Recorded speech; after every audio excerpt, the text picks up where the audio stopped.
paz do Senhor, queridos professores, queridos alunos da lição da Escola Bíblica Dominical, Pastor Davi Passos, aqui para mais um subsídio teológico. Hoje estaremos aqui falando sobre a lição 5, que tem por título A Promessa de Salvação.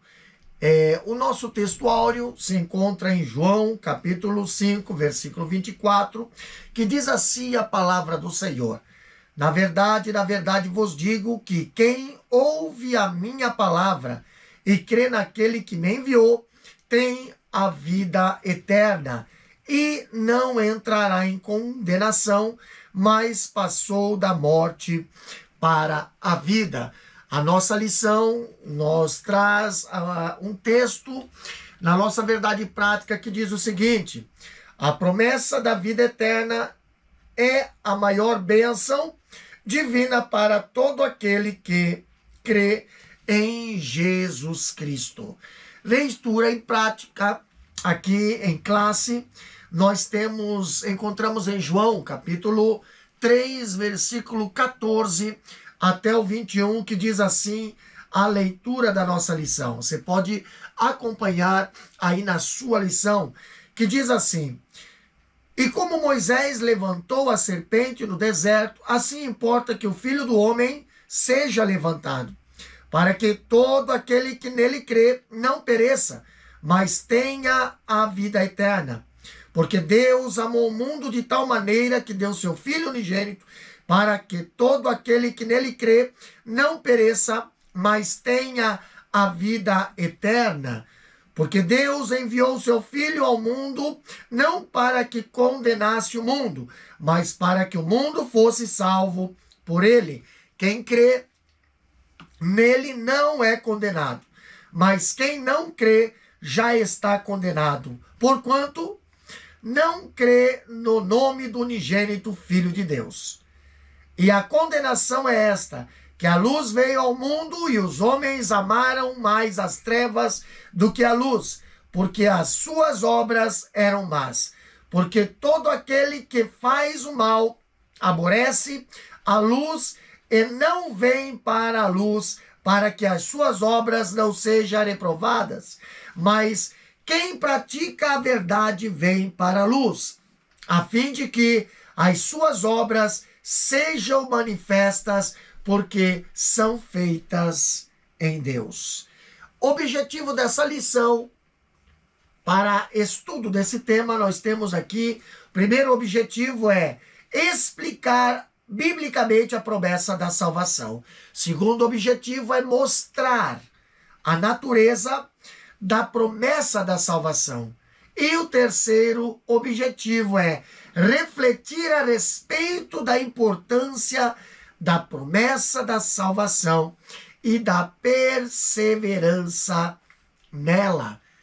Quando olhamos para esse tema, nesta lição, a promessa de salvação, nós, lendo a introdução da nossa lição, que diz o seguinte: a salvação é um dos mais importantes temas das páginas da Bíblia, pois é a principal promessa de Deus para a humanidade.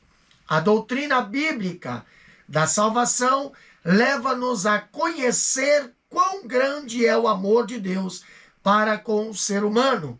É exatamente isso o que nos mostra o Evangelho de João, no capítulo 3, em que estudaremos a promessa da salvação, a sua natureza e perseverança. Então, Marcos capítulo 16, versículo 15 e 16 diz o seguinte: ide por todo mundo, pregai o evangelho a toda criatura.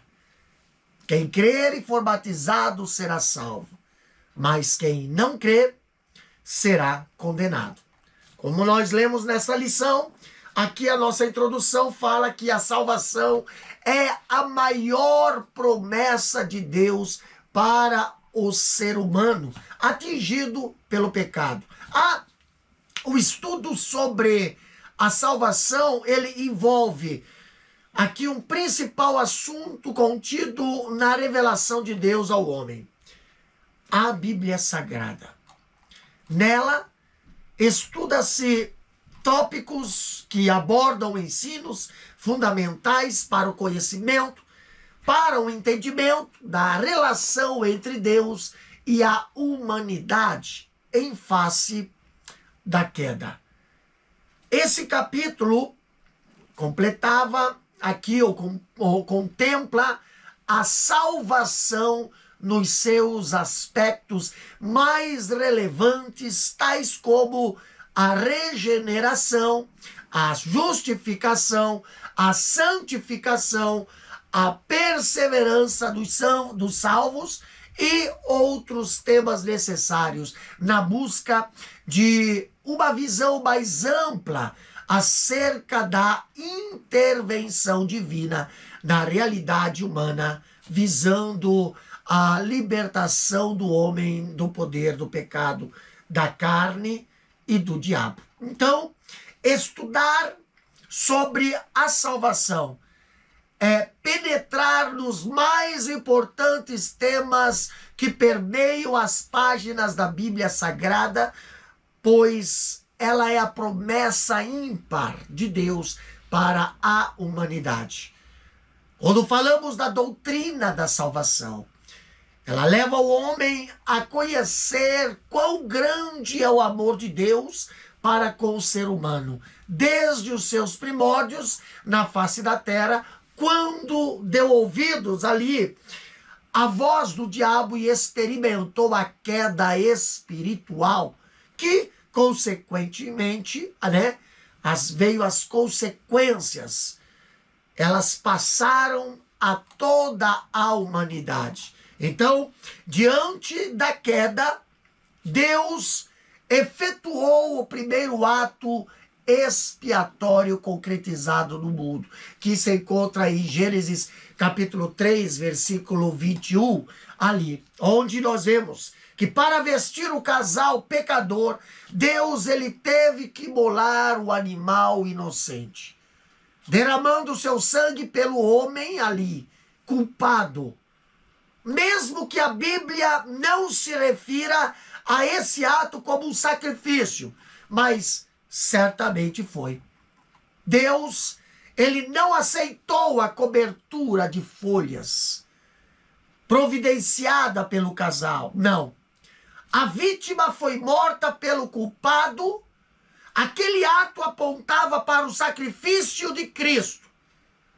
Ali, a semente da mulher, que haveria de esmagar a cabeça da serpente, como diz em Gênesis capítulo 3, versículo 15. Então, após a queda, o homem espalhou-se pela terra, porém levando no coração a ideia do Deus único, Criador de todas as coisas.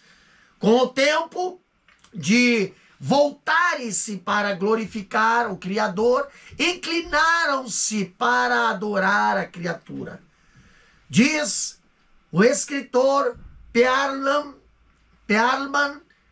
ele diz que em lugar de virem a Deus através dos corpos celestes, começaram a adorar esses corpos como deidades, e em vez de verem o Criador através das árvores e animais, começaram a adorar esses como deuses.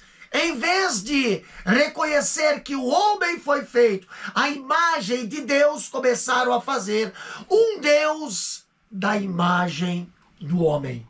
Então, a idolatria, ela foi a substituição do Deus verdadeiro pelos falsos deuses, fruto da imaginação do homem, induzidos ali por Satanás. Então, como resultado, veio a corrupção geral do gênero humano, como nós encontramos em Gênesis capítulo 6. Rechaçada pelo dilúvio, mandado sobre a terra como juízo divino. E ali, somente Noé e sua família escaparam. Agora veio a confusão das línguas em Babel, Como nós vemos em Gênesis capítulo 11, depois Deus levantou Abraão, Gênesis capítulo 12, tirando-o da terra idólatra, de Ur dos Caldeus. De Abraão nasceu a nação israelita com Isaque, Jacó, José, Moisés e os seus descendentes. E no Monte Sinai, Deus agora proclama a nação de Israel o seu pacto na forma de lei e em que consubstância o seu código espiritual, moral e ético que haveria de guiar a sua conduta ao longo dos séculos. Então, no seu grande amor pelo homem, criado à sua imagem, conforme a sua semelhança, Deus, ele proclamou a grande promessa da salvação. Lá mesmo, no cenário da queda, no Jardim do Éden. Em Gênesis capítulo 3, versículo 14 e 15. Então, que Deus nos abrace e que Deus nos abençoe ao estudarmos sobre a gloriosa promessa da salvação, cumprida no tempo de Deus, como diz Gálatas 4, versículo 4 e 5. Então, primeiro tópico da lição, aqui já temos o título, a promessa da salvação. Quando falamos da promessa da salvação, aqui refere-se à providência de Deus, visando a salvação do homem, do pecado e dos seus terríveis efeitos sobre a humanidade. E é a sua obra salvífica em torno da qual todas as ações divinas giram e têm sentido. É a revelação do amor de Deus à humanidade atingida pela queda. A obra salvífica de Deus, meus queridos, tem início no Antigo Testamento. Os escritores sagrados utilizaram expressões no hebraico que se denotam o caráter da salvação em termos de livramento ou salvação no sentido natural, jurídico ou espiritual. Então, o enfoque recai em dois verbos, natsai e yashá.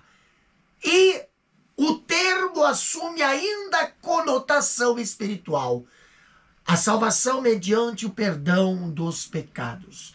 Então, o tema salvação já aparece em Gênesis capítulo 3, versículo 15. Na promessa de que os descendentes, ou a semente da mulher, esmagará a cabeça da serpente. Este é o proto-evangelho, né? Proto-evangelho. O primeiro vislumbre da salvação que virá através daquele que restaurará o homem à vida. Então, vamos ler o primeiro ponto. Uma maravilhosa salvação. Aqui na lição diz o seguinte, acompanha na sua lição aí esta leitura. A leitura bíblica em classe nos lembra a passagem bíblica do Antigo Testamento, em Números 21, 4 a 9, que trata de um ato simbólico em que a cura física seria uma realidade para quem olhasse para a serpente de bronze no deserto e teria a maldição removida de sua vida. Semelhantemente, o sacrifício de Jesus na cruz do Calvário proporciona redenção para a alma carente de salvação. Desta forma, o amor de Deus é revelado nas Escrituras de uma maneira que não se pode mensurar, ao ponto de entregar o seu único filho para salvar aquele que crê.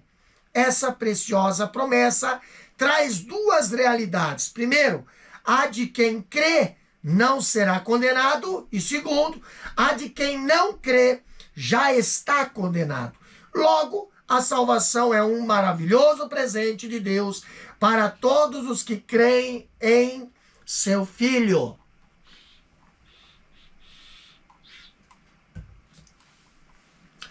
uma maravilhosa salvação. Salvar, olha só, salvar vem do grego sozo, com sentido semelhante a soteria, que quer dizer salvação, referindo-se a, primeiro, livramento material e temporal de perigo, sofrimento e etc. Nós vemos o exemplo em Mateus capítulo 8, versículo 25 e Marcos capítulo 13, versículo 20. Então, o segundo ponto também nós temos aqui a salvação espiritual e eterna, concedida imediatamente por Deus aos que creem no Senhor Jesus Cristo. Por exemplo, nós encontramos lá em Atos capítulo 2 e 47, capítulo 16, versículo 31, Romanos 8 e 24, Efésios 2, versículo 5 até o 8, e 1 Timóteo capítulo 2, versículo 4. Também refere-se às atuais experiências do poder de Deus em livrar da escravidão do pecado. Isso quer dizer salvação. Encontramos em Mateus capítulo 1, versículo 21, Romanos 5 e 10 e 1 Coríntios capítulo 15, versículo 2. Também refere-se ao futuro livramento dos crentes da segunda vida de Cristo para os seus santos, constituindo-se no livramento da ira de Deus a ser executado nos descrentes ao fim desta era, como também o livramento da destruição eterna, como nós encontramos em Romanos 5 e versículo 9.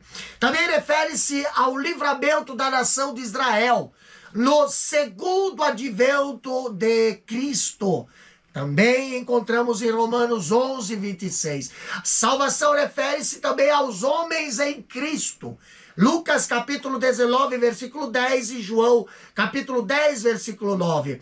Também refere-se aos que permanecem ou permanecerem até o fim do período da grande tribulação. Então ali também fala de salvação.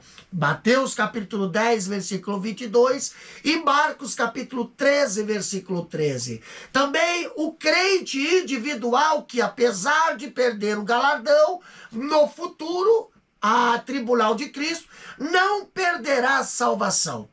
Temos ali uma base no texto em 1 Coríntios 3, versículo 15 e 1 Coríntios 5, versículo 5. E por último, a libertação das nações no milênio, que está lá em Apocalipse capítulo 21, versículo 24. Segundo ponto da lição, fala aqui um tema, a obra da salvação. Lendo aqui na lição, diz o seguinte: o Evangelho de João nos mostra que a obra de salvação é uma providência de Deus para salvar o ser humano de uma condenação eterna. No sentido geral, a palavra salvação, que vem do grego soteria, traz um sentido de livramento de perigo, de ameaça, saúde, livramento da prisão, livramento do dilúvio. E dessa maneira, a salvação propriamente dita tem a ver com os que recebem a Cristo Jesus como seu suficiente Salvador. Quando isso acontece, somos imediatamente libertos da escravidão, do poder do pecado e da condenação eterna.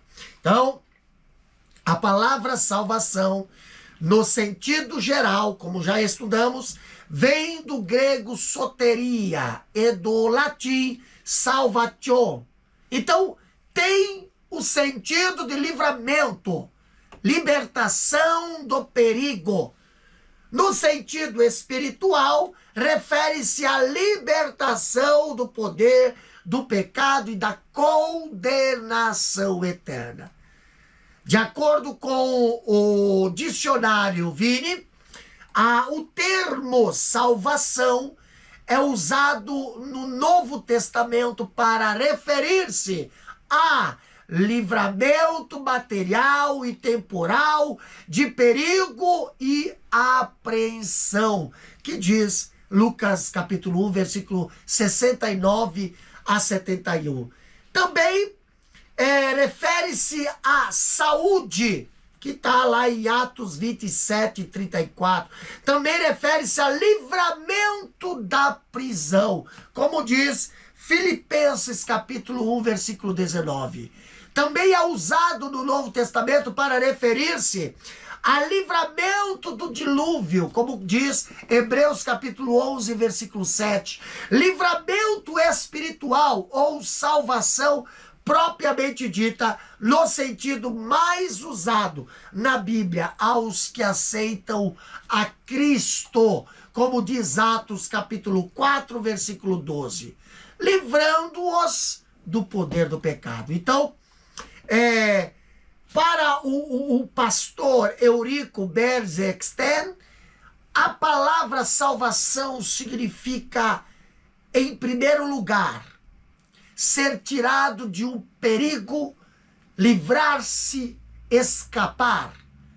Então a Bíblia fala da salvação como a libertação do tremendo perigo de uma vida sem Deus. Como fala Atos capítulo 26, versículo 18 e Colossenses 1 e 13. Então, traduzida do texto grego, tem a significação de tornar ao estado perfeito ou restaurar o que a queda causou.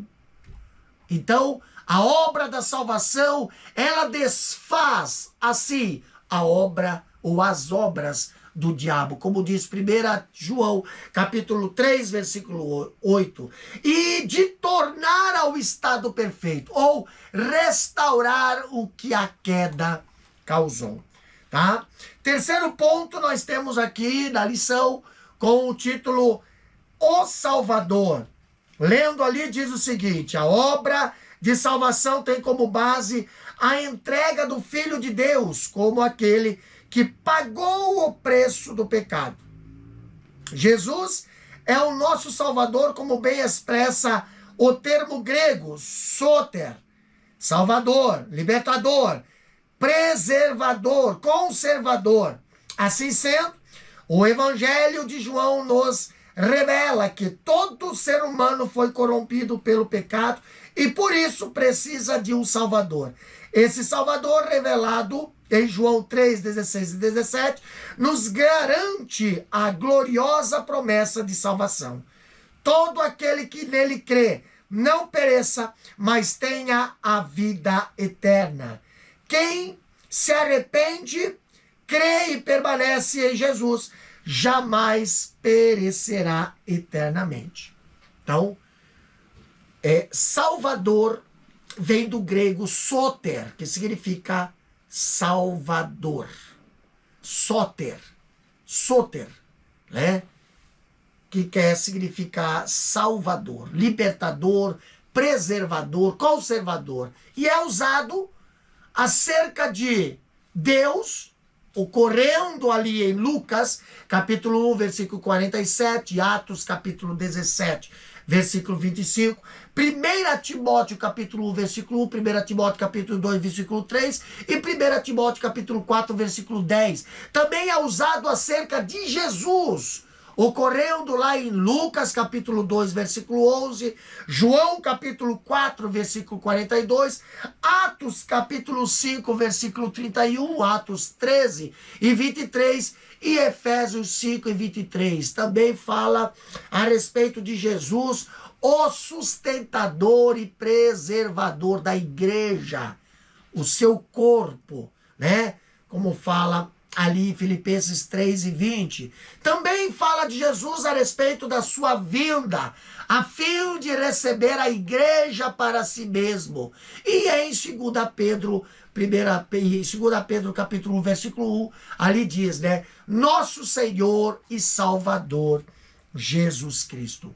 No segundo tópico da nossa lição, nós temos o seguinte tema: a natureza da promessa de salvação, que diz assim: podemos compreender a natureza da promessa da salvação estudando alguns aspectos salvíficos dessa grande obra.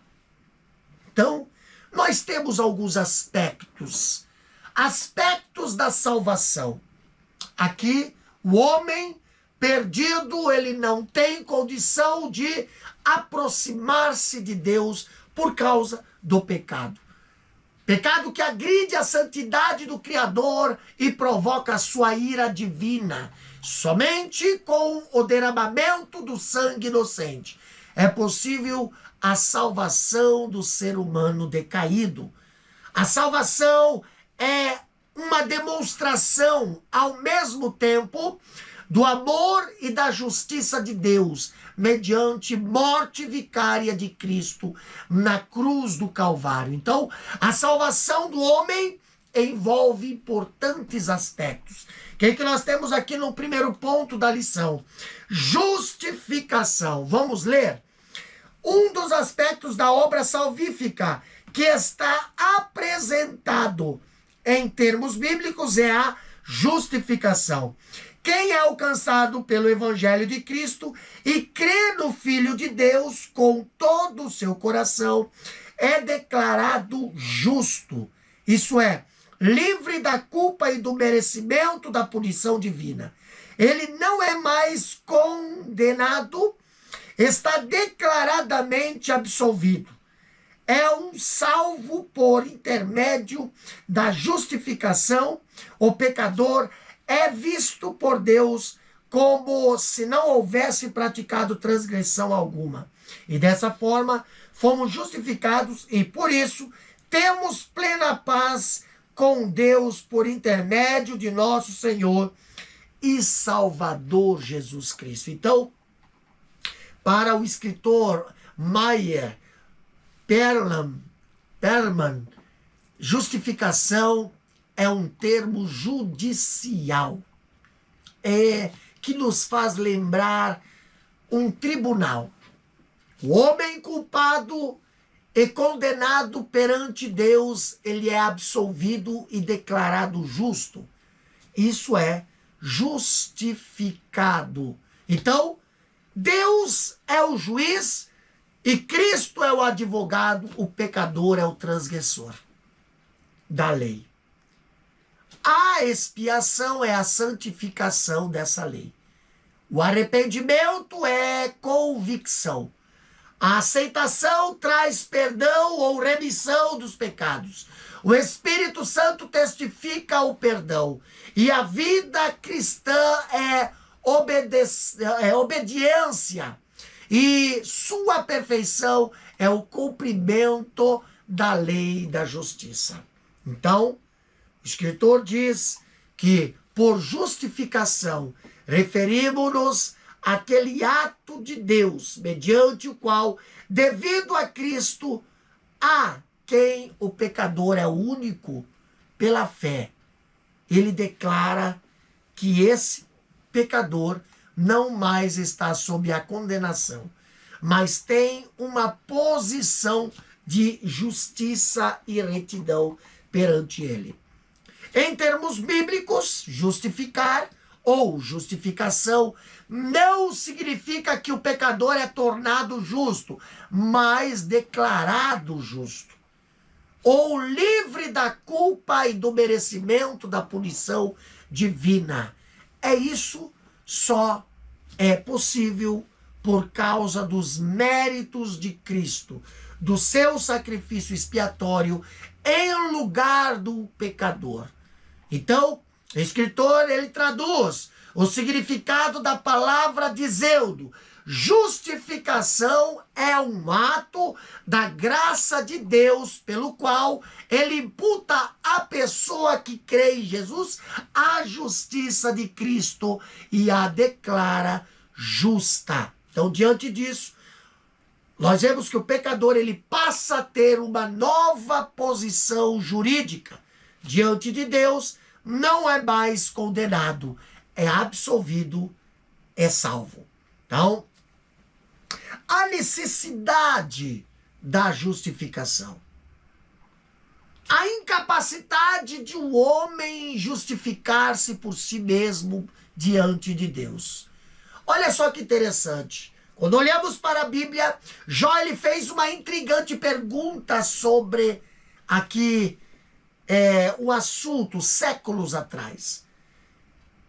Lá em lá em Jó, capítulo 9, versículo 2. Ali Jó fala: na verdade, sei que assim é, porque como se justificaria o homem para com Deus? Este é a pergunta que Jó fez. Mas lá em Atos 16 e 30, o carcereiro de Filipe também indagou: senhores, que é necessário que eu faça para me salvar? Então, por causa dos seus pecados, provocando a ira de Deus, nenhum homem teve como justificar-se perante o Criador, pois a semelhança do cordeiro que era oferecido no Antigo Testamento, a vítima ou o holocausto tinha que ser pura.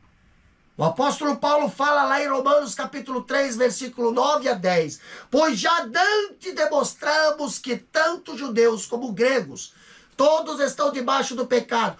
Como está escrito, não há um justo, nenhum sequer. Então, outra coisa que nós precisamos entender, a lei ela não justificava a ninguém. Paulo, continuando escrevendo em Romanos capítulo 3, versículo 20, ele diz: por isso nenhuma carne será justificada diante dele pelas obras da lei, porque pela lei vem o conhecimento do pecado. Então, a lei ela mostrava a extensão do pecado e as suas consequências, mas não tinha poder para justificar o pecador.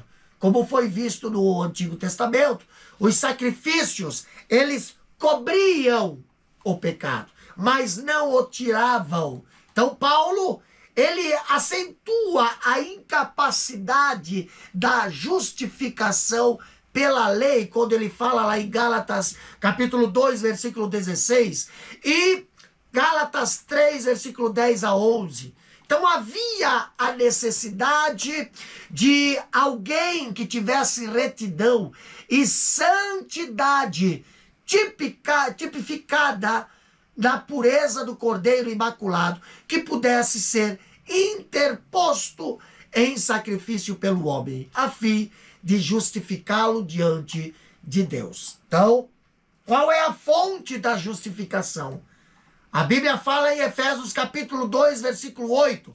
Pela graça sois salvos. Pastor, a graça de Deus é a fonte da justificação do homem. Romanos capítulo 3, versículo 1 a 26. Ela revela-se no fato de que Deus, através da expiação de Cristo, pagou toda a pena do pecado. Os pecadores são perdoados não porque Deus seja benigno ou benigno para desculpar os pecados deles, mas sim porque existe redenção através do sangue de Cristo, como diz Romanos 3 e 24 e Efésios 1 e 6. Então, o perdão de Deus não se baseia na benignidade ou na sua benignidade, mas sobre a sua mais rigorosa justiça. Ele é fiel e justo para perdoar-nos os pecados, como diz 1 João capítulo 1, versículo 9. Qual é o meio da justificação? A fé. A Bíblia fala, Romanos 5 e 1 e Efésios 2 e 8, por meio da fé. Então, já vimos que a lei não justifica o pecador, mas somente justiça de Deus em Cristo pode fazê-lo. Então, o homem, ele é incapaz de demonstrar a justiça, como diz Efésios 2, versículo 8 e 9, e por meio de obras, tá? Ele é incapaz. Ele precisa fazer o quê? Aceitar a justiça de Deus por meio da fé. O escritor ainda diz que a fé é a mão que recebe o que Deus oferece. é a causa instrumental da justificação. Romanos capítulo 3 e 22, Romanos capítulo 4, versículo 11, Romanos capítulo 9, versículo 30, e Filipenses 3 e 9, e Hebreus 11 e 7.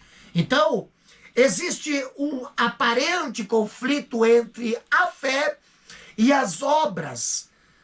Aqui nós vemos que o homem, ele pode ser salvo sem as obras.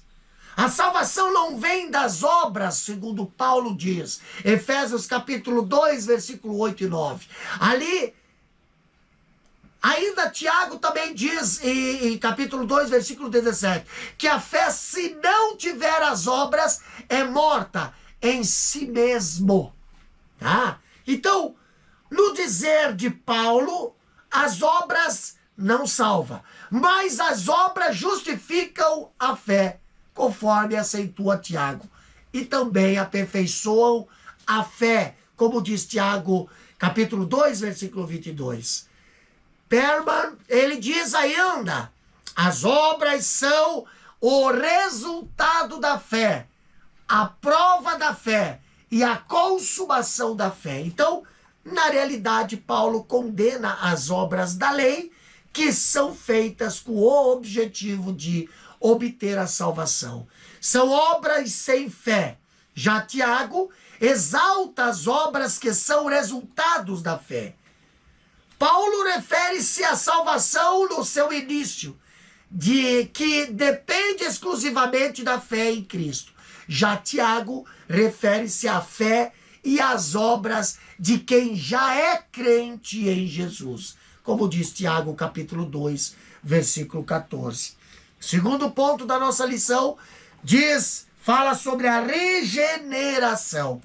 Lendo na lição seguinte, diz assim: para que a obra da salvação, apresentada no Evangelho de João 3, se manifesta na vida do salvo, é necessário que ocorra a regeneração, denominada de novo nascimento. No mesmo capítulo de João 3, 1 a 6. Uma pessoa que nasce de novo passa por um processo de transformação interior em que o coração sofre uma mudança radical por intermédio do Evangelho, mediante o poder do Espírito. Essa obra é feita diretamente pelo Espírito Santo. Então, o pecador se torna filho de Deus, nova criatura, que anda em novidade de vida. Uma vez que nascemos de novo, passamos a fazer parte da família de Deus. Então, Meyer Perelman, ele considera a regeneração como uma experiência subjetiva, da qual resulta a adoção, que é um privilégio objetivo. E segundo esse teólogo, ele diz: a alma morta em transgressões e ofensas precisa de uma nova vida, sendo a mesma concedida por um ato divino de regeneração. Uma vez nascido de novo, a pessoa passa a fazer parte da família de Deus. Como, pastor? Primeiro, a natureza da regeneração. A natureza da regeneração. A regeneração é de natureza espiritual e ocorre quando a pessoa crê em Cristo e aceita-o como Salvador, tendo-os se arrependido dos seus pecados. Então, quando olhamos certo ensinador, ele afirmou com muita propriedade: quem não é salvo em Cristo nasce uma vez e morre duas vezes. Ali ele está se referindo à morte física e à morte espiritual. Quem é salvo em Cristo nasce duas vezes, que quer dizer, um nascimento físico e um nascimento espiritual. Mas só morre uma, que é a morte física. Então, nesse último caso, haverá um grupo de pessoas que, estando vivas por ocasião da vida de Jesus, nem sequer passarão pela morte física. Terão nascido duas vezes sem nunca morrer. O escritor ainda conceitua a regeneração como sendo o ato divino que concede ao penitente que crê uma vida nova e mais elevada através da união pessoal em Cristo.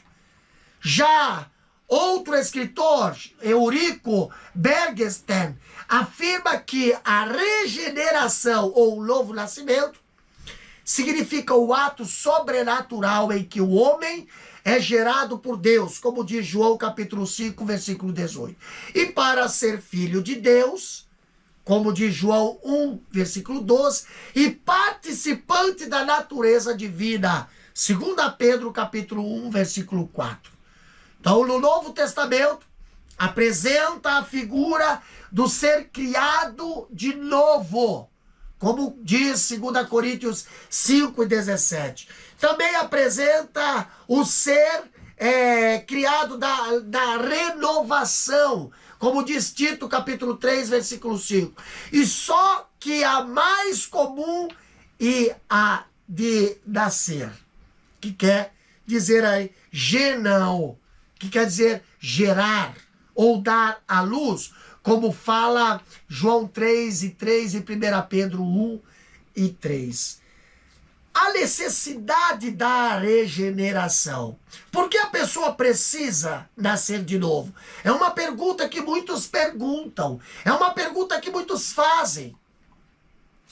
Não bastaria praticar boas obras, ter uma vida reta, um comportamento reto e pensamentos retos, como prega o budismo?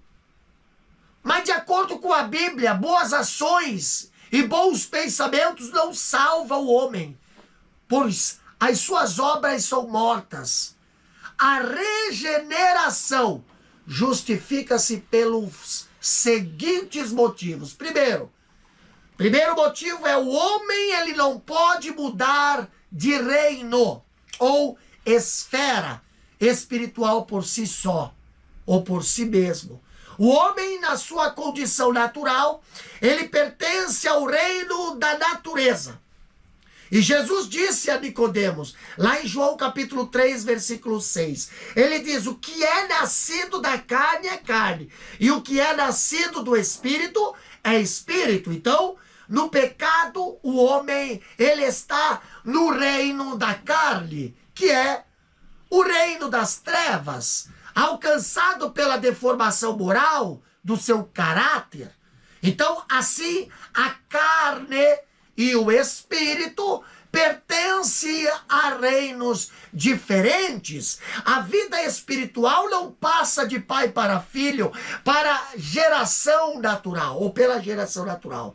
Ela procede de Deus para o homem, por meio da geração espiritual. Então, como o homem não pode ascender ao reino espiritual, ao reino de Deus, então ele veio até o homem para trasladá-lo ao seu reino superior. Então, segundo ponto é que o homem, ele está morto espiritualmente.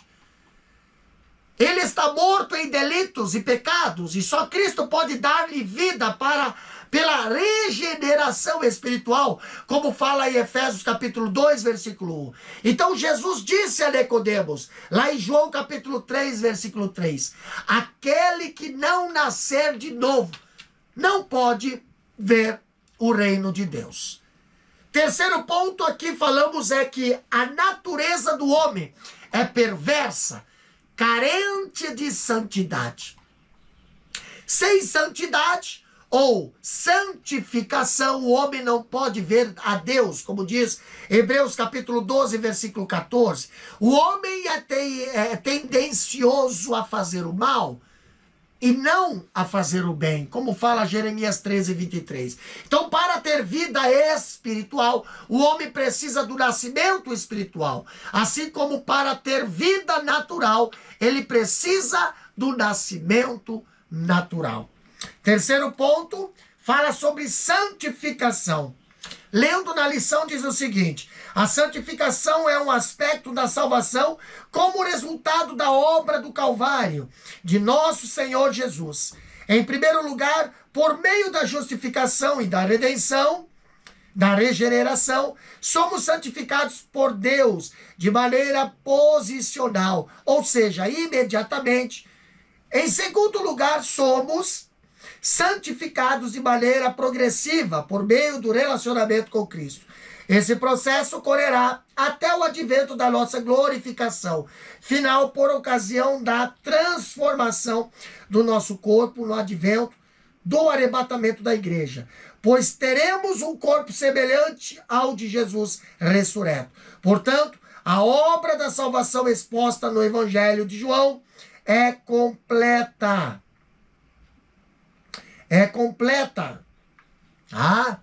Então, a santificação é um aspecto da salvação que pode ser vista de dois períodos. Primeiro, um imediato, quando da regeneração e da justificação, e o outro é um processo contínuo. Então, alguém considera a santificação como salvação em andamento. No Antigo Testamento, a palavra hebraica que equivale a santo é kedash, com sentido de santo, tá?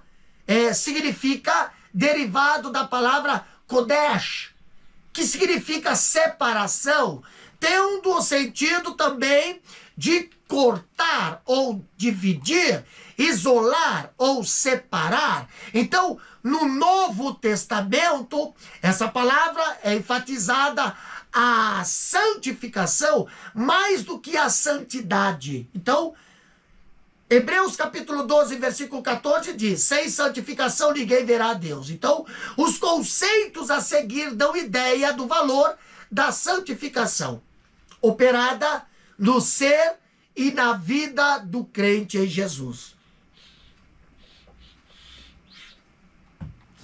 Primeiro nós temos a palavra santo.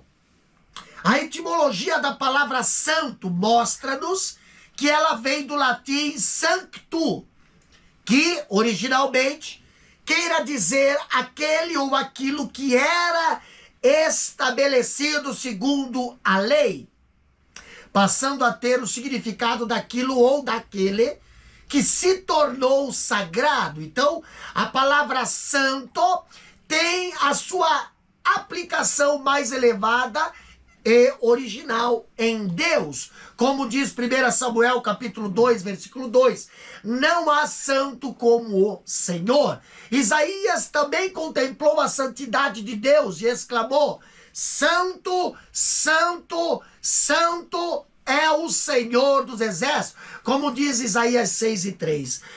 Outra palavra também falada aqui é santidade. A palavra santidade é um estado de espírito, a qualidade daquele que é santo. Então, a palavra permeia todas as páginas da Bíblia. É uma das mensagens principais transmitidas por Deus aos seus filhos no processo da salvação. Então, desde o Antigo Testamento, nós vemos que a Bíblia ressalta o valor da santidade. Quando olhamos em Salmo 29, versículo 2, Salmo 93, versículo 5, nós vemos: a santidade continua a ser indispensável no relacionamento entre o obreiro e os seus liderados, como fala 1 Tessalonicenses, capítulo 3, versículo 13. Outra coisa que nós vemos é a natureza da santificação. A natureza, aqui, a santificação, ela é um processo espiritual que tem início na conversão e deve prosseguir por toda a vida do crente, até a morte, ou o seu encontro com Cristo na sua vida. Então, é o estado vivencial daquele que é santo, que vive em santidade. A falta de santificação anula os efeitos de regeneração e da justificação, como fala Hebreus 12 e 14. Agora, o período da santificação. Pastor, a santificação é um ato e um processo. Ela desenvolve-se em dois períodos. O período inicial ocorre simultaneamente com a regeneração e a santificação. Então, é um ato divino.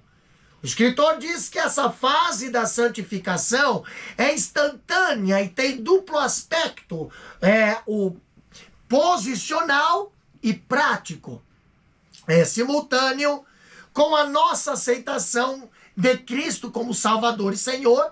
Então, os dois aspectos da santificação que estão incluídos nessa fase são muito semelhantes, enfim, quase sinônimos com a justificação e com a regeneração, incluindo a conversão. No aspecto posicional, o crente em Jesus já passou da morte para a vida, como diz João 5:24, e deixou de ser um perdido e imundo, passando a ser declarado justo e santo diante de Deus. Já no aspecto prático, o crente ele passa a demonstrar que é uma nova criatura, em torno de quem as coisas velhas já passaram e tudo se fez novo, como diz 2 Coríntios capítulo 5, versículo 17. Já passando para a fase progressiva da santificação, aqui nós vemos que é um processo que se desenvolve mediante o poder de Deus e o esforço do crente. Então, o cristão, ele passa a experimentar uma vida progressiva de santificação, como diz Hebreus capítulo 12, versículo 14, dando testemunho da sua fé pelas suas obras, ou do que se precisam ser demonstrados de modo prático, como fala em Mateus 5 e 16 e Efésios capítulo 2, versículo 10. Há crentes que são carnais, arriscando-se a perder a sua posição diante de Deus, como 1 Coríntios capítulo 3, versículo 3 diz: e há os crentes santificados em Cristo Jesus, chamados de santos, como diz ali em 1 Coríntios 1 e 2. Então, a santificação progressiva envolve todas as áreas da vida do cristão.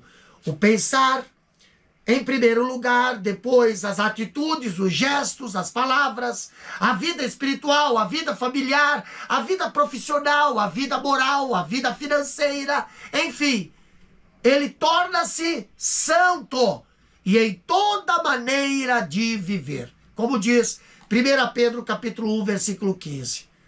A sua santidade é aperfeiçoada. Como, pastor? 2 Coríntios capítulo 7, versículo 1 diz: no temor de Deus. E a fase final da santificação é a glorificação. Segundo o escritor diz, a santificação tem o início no começo da salvação do crente e é coextensiva com a sua vida nessa terra e atingirá o seu clímax e perfeição quando Cristo voltar. Essa fase final da santificação é o coroamento de uma vida consagrada a Deus em obediência à sua palavra. Então, na fase progressiva da santificação, o cristão avança para alcançar o alvo, como diz Filipenses 3, 13 e 14. Na vinda de Jesus, nos manifestaremos com ele em glória, como fala Colossenses 3 e 4. E até o corpo será semelhante ao de Jesus, como fala Filipenses 3 e 21. Então, nessa fase, que também pode ser chamado de glorificação, como um aspecto da salvação, não haverá mais perigo de o crente cair, do crente pecar, desviar-se da salvação. Não haverá mais perigo de o crente ali contaminar-se com as coisas desse mundo. Então, é necessário, portanto, buscar a santificação. Porque Hebreus capítulo 12, versículo 14 diz: sem a qual ninguém verá a Deus. Quais são os meios, pastor, da santificação? Primeiro, é da parte de Deus, como diz 1 Tessalonicenses 5:23. Segundo, por meio de Cristo, como diz Efésios 5:25 e 26.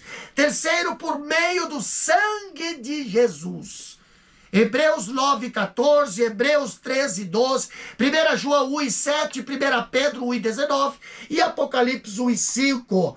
Também por meios do Espírito Santo, como diz 1 Coríntios 6:11, 2 Tessalonicenses 2:13 e Romanos 15:16. Por meio da palavra de Deus, João capítulo 17, versículo 17, 1 Pedro 1:23, João 15:3 e Tiago 1:22 a 25 e Hebreus 4:12. Também da parte do homem, tá? Como diz Apocalipse 22:11, mediante a fé em Cristo. São os meios para a santificação. Como diz Romanos 1:17, 2 Coríntios 5:7, 2 Coríntios 1:24, 1 João 5:4 e Hebreus 11:6. Também com dedicação total a Deus, como diz Romanos 12, 1-2. Andando em espírito, Gálatas capítulo 5, versículo 16 e 17.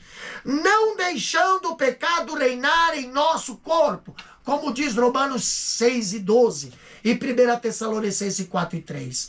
Mortificando as obras do corpo, Romanos 8:13. Apresentando o corpo em sacrifício vivo e agradável a Deus, Romanos 12:1. Também glorificando a Deus no corpo, 1 Coríntios 6, versículo 19 e 20. Conservando o corpo irrepreensível para a vinda do Senhor. 1 Tessalonicenses 5:23. Romanos 6:19. E 1 Tessalonicenses 4:7. E renunciando ao pecado. Mateus capítulo 16, versículo 24. E Romanos 6, 18 a 19. Terceiro tópico da nossa lição: a promessa e perseverança na salvação. Então, nós temos aqui, primeiro ponto diz, a base da promessa de salvação é Cristo. E João 3, lendo aqui na lição, mostra com clareza que o nosso Senhor é o centro da promessa de nossa salvação. Deus escolheu um povo dentre pessoas pecadoras que se arrependeram e creram em Jesus Cristo como Senhor e Salvador. Logo, a Igreja de Cristo, o povo de Deus, é constituída de pessoas unidas ao Senhor Jesus. Assim, fazemos parte do corpo de Cristo, e isso só é possível por causa da obra consumada no Calvário. Então, essa questão aqui envolve o decreto de Deus em relação às pessoas como agentes livres. E nesse aspecto, há séculos grandes discussões teológicas sobre a intervenção de Deus na vontade do homem, segundo o seu decreto, sobretudo no que tange à salvação. De um lado, há os que creem firmemente que Deus predestinou algumas pessoas para serem salvas e outras para serem condenadas. Quando olhamos aqui no tópico 3, no segundo ponto, fala sobre a apostasia individual.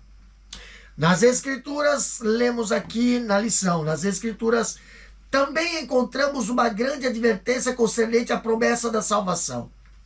A Bíblia nos mostra que a salvação não é incondicional, pois as pessoas podem resisti-la. E também mostra que os que a receberam experimentaram o amor e perdão de Deus.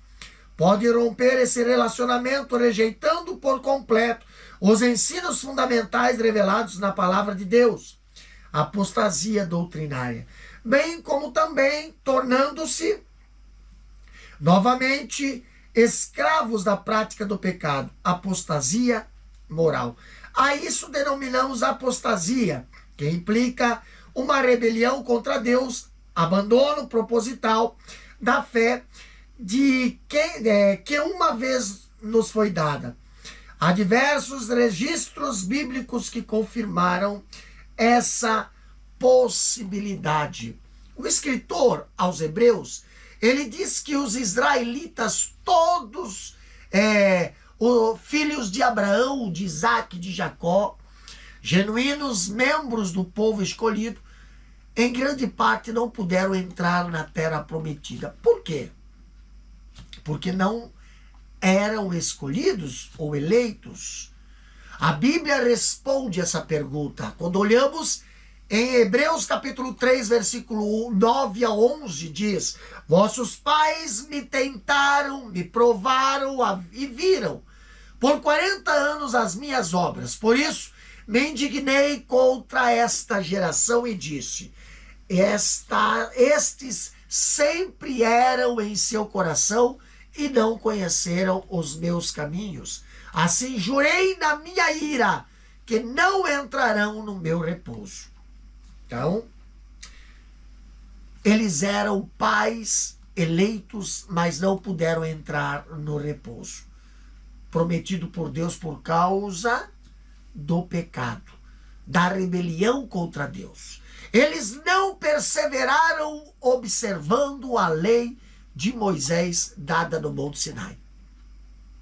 E o texto bíblico seguinte diz, lá em Hebreus capítulo 3, 12 a 14, ali diz: vede, irmãos, que nunca haja em qualquer de vós um coração mau e infiel para se apartar do Deus vivo. Antes exortai-vos uns aos outros todos os dias, durante o tempo que se chama hoje, para que nenhum de vós se endureça pelo engano do pecado, porque nos tornamos participantes de Cristo, se retivermos firmemente o princípio da nossa confiança até o fim. Então, desses textos, nós destacamos aqui, podemos verificar que os israelitas já eram eleitos por Deus, mas não puderam entrar na terra de Canaã. E segundo aqui a doutrina calvinista, eles teriam se perdido porque eram predestinados para a perdição. Isso aqui é segundo a doutrina calvinista. Não podemos ver qualquer deslumbre de fundamento bíblico nesse argumento. Mas ainda, o escritor aos Hebreus dirige-se aos crentes dizendo: vede, irmãos, eles reconheciam que os seus destinatários eram de fato crentes, irmãos em Cristo, e exorta-os a não se apartar do Deus vivo. Logo, eles estavam ligados ao Senhor. Ele exorta ainda que ninguém se endureça pelo engano do pecado.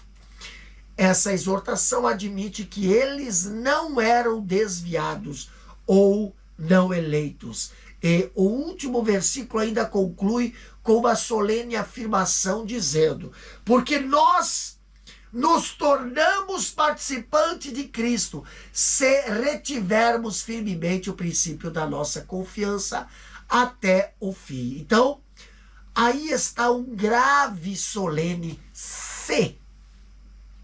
Isso, indubitavelmente, indica que o crente não é participante de Cristo. Isso é, salvo pelo fato de ter sido eleito ou predestinado. Mas obterá salvação se retiver a sua confiança até o fim. Essa conclusão é corroborada pela palavra de Cristo quando ele diz, lá em Mateus capítulo 24, 12 a 13, ali ele diz, o amor de muitos esfriará, mas aquele que perseverar até o fim será salvo. Aqui no terceiro ponto, do terceiro tópico da lição, ainda fala sobre a promessa e a segurança da salvação. A promessa de salvação também nos traz uma consoladora certeza, aquela mesma que o apóstolo Paulo escreveu. Mas de ambos os lados estou em aperto, tendo desejo de partir e estar com Cristo, porque isso é ainda muito melhor. O ensino bíblico do Novo Testamento afirma que, ao passar pela morte, o salvo já está imediatamente com Cristo. Assim, os que creem em Cristo se submetem a Ele como o seu Senhor, mediante um relacionamento pessoal com Cristo, estão definitivamente seguros para a vida eterna. Então, vamos para a nossa conclusão. Conclusão da lição, lendo na lição aqui, diz o seguinte: a promessa da salvação nos lembra de que não podemos descuidar da nossa conduta diante de Deus e do mundo. A salvação, em primeiro lugar, depende de Deus, que estende sua mão ao pecador perdido. Mas também é necessário que o ser humano aceite humildemente o amor e a graça de Deus em seu favor. Quem crê em Jesus Cristo é salvo, mas quem o rejeita permanece perdido em delitos e pecado. Então, concluindo aqui o estudo da soteriologia, ele é muito rico em informações sobre o relacionamento entre Deus e as suas criaturas, e entre Cristo e o que são salvos pela sua morte redentora. Então, ainda que haja controvérsias acerca da salvação do homem, nenhum cristão deve descuidar-se da sua conduta diante de Deus e do mundo.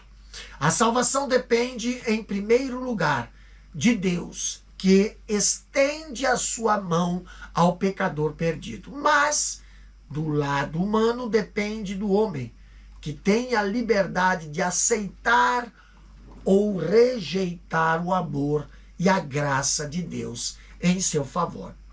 Quem crê em Jesus Cristo e aceita-o é salvo. Quem o rejeita permanece perdido. Porque a Bíblia fala em Romanos capítulo 3, versículo 23, todos pecaram e destituídos estão da glória de Deus. Amém? Vamos para o nosso questionário, que diz assim, a primeira questão: quais são as duas realidades que se apresentam na promessa de salvação? Resposta: essa preciosa promessa traz duas realidades. Primeiro, a de quem crê não será condenado, que é em João 13:18. Segundo, a de quem não crê já está condenado, que é João 13:18. Então, logo, a salvação é um maravilhoso presente de Deus para todos os que creem em seu Filho. Segunda questão diz o seguinte: qual é a base da obra de salvação? Resposta: a obra de salvação tem como base a entrega do Filho de Deus como aquele que pagou o preço do pecado. Terceira questão: na justificação, como o pecador é visto por Deus? Resposta: por intermédio da justificação, o pecador é visto por Deus como se não houvesse praticado transgressão alguma. Quarta questão: quais os dois tipos de santificação, conforme nos ensina a lição? Resposta: santificação posicional e santificação progressiva. Quinta e última questão: cite textos bíblicos que apresentem a possibilidade da apostasia individual da vida de um salvo. Resposta: Atos 14, 21 e 22, 1 Timóteo 6, 10 a 12 e Hebreus 2, 1 a 3.